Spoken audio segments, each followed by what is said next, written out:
একদিন ফুল দেওয়া, একদিন দোয়া মাহফিল করার মধ্য দিয়ে জুলাইকে ভুলে গেলে চলবে না। জুলাই আমাদের আবেগ, জুলাই আমাদের অনুভূতি, জুলাই আমাদের অস্তিত্ব।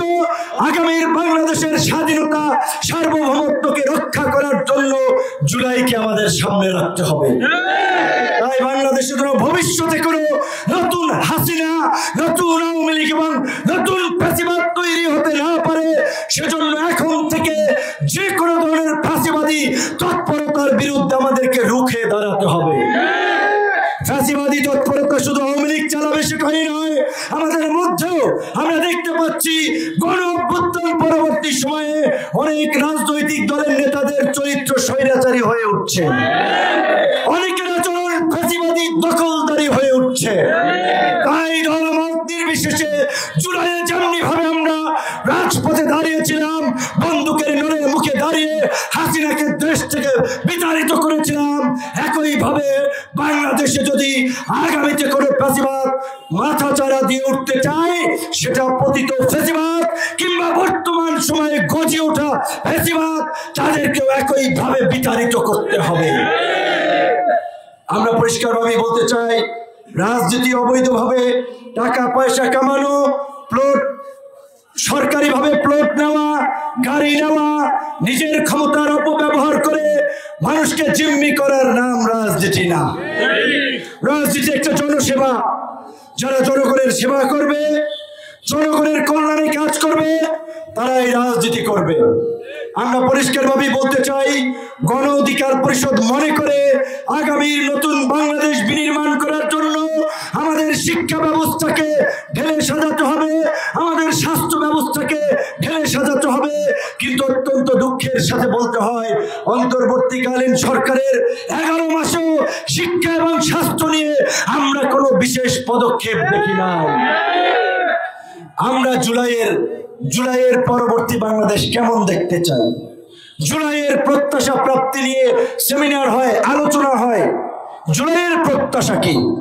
আমরা চেয়েছিলাম হাসিনার পরবর্তী বাংলাদেশে কোন নাগরিক রাষ্ট্রের দ্বারা অন্যায়ের শিকার হবে না, অবিচারের শিকার হবে না, রাজনৈতিক দলগুলো জনগণকে জিম্মি করবে না, জনগণের উপরে জুলুম করবে না।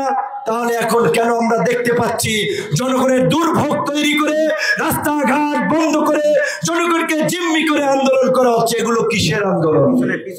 আমরা পরিষ্কারভাবে সকলকে মনে করিয়ে দিতে চাই, হাসিনাকে পতন ঘটিয়েছি কোনো ব্যানারে নয়, সকলে মিলে আগামীর বাংলাদেশ বিনির্মাণ করব।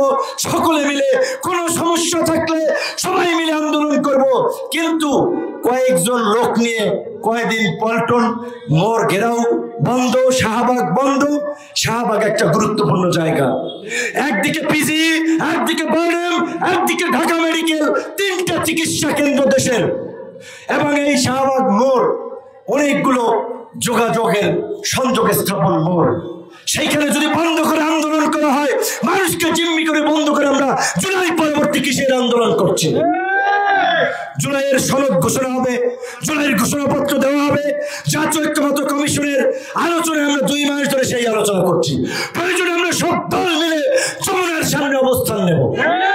আমরা তো পরিষ্কারভাবেই বলেছি, অবশ্যই 5ই আগস্টের পূর্বে জুলাইয়ের ঘোষণাপত্র দিতে হবে এবং এই ঘোষণাপত্রে রাষ্ট্র সংস্কারের জুলাই সনদের বিষয়ে দিক নির্দেশনা থাকবে এবং জুলাই সনদ বাস্তবায়নের মধ্য দিয়ে আমরা আগামী নতুন বাংলাদেশ গড়ে তুলতে চাই। পরিশেষে একটা কথা বলে শেষ করতে চাই, আমরা মুখে নতুন বাংলাদেশের কথা বলছি, বক্তব্যে গলা ফাটাচ্ছি, ফেসবুকে লিখছি, কিন্তু আমাদের মানসিকতার যদি পরিবর্তন না হয়, আমাদের চরিত্রের যদি পরিবর্তন না হয়, আমাদের রাজনীতির যদি পরিবর্তন না হয়, তাহলে নতুন বাংলাদেশ বিনির্মাণ সম্ভব নয়।